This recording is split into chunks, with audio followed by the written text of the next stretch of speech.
Bonjour et bienvenue à notre méditation. Aujourd'hui, c'est le 8 janvier et je voudrais continuer de méditer avec vous dans 2 Corinthiens, chapitre 5, verset 18. Et tout cela, donc 2 Corinthiens 5, 18, et tout cela vient de Dieu qui nous a réconciliés avec lui-même par Jésus-Christ et qui nous a donné le ministère de la réconciliation.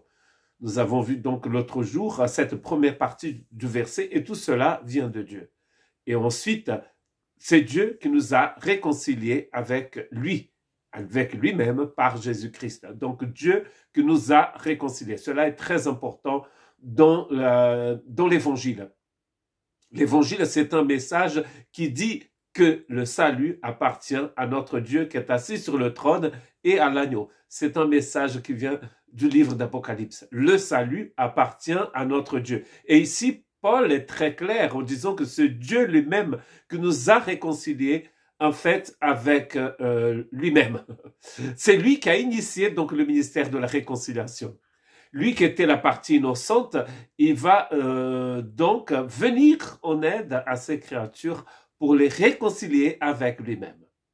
C'est pour cela que dans Apocalypse, c'est écrit que le salut appartient à notre Dieu. C'est lui qui va être l'initiateur de cette réconciliation, de ce salut.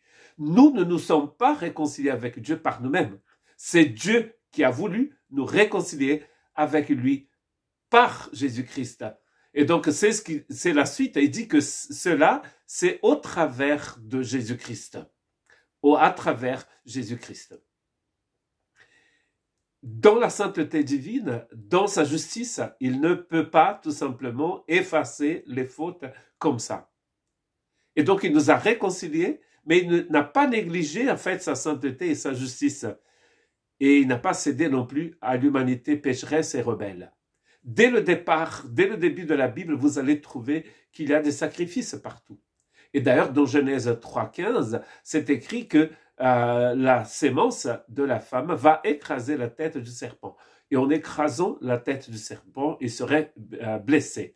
Vous pouvez lire toute la Bible et d'abord tout l'Ancien Testament à partir de Genèse 3,15 et vous allez voir que la sémence de la femme devient donc la postérité d'Abraham, et cette postérité, nous dit Paul, c'est le Christ.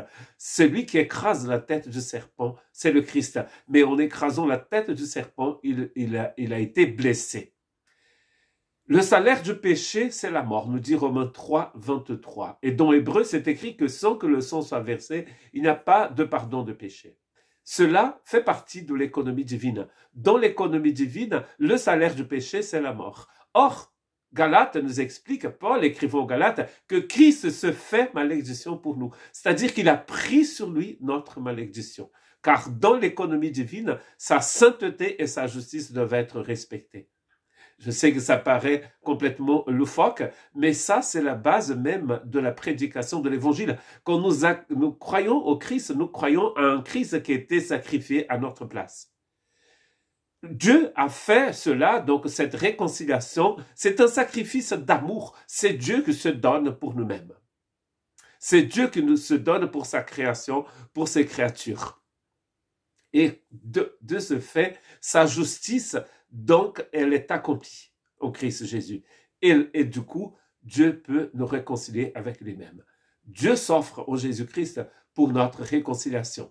Qu'aujourd'hui, dans ce 8 janvier, en ce début d'année 2024, nous puissions aussi à notre tour nous donner à lui, rendre notre vie, offrir notre vie au Seigneur. Que Dieu vous bénisse.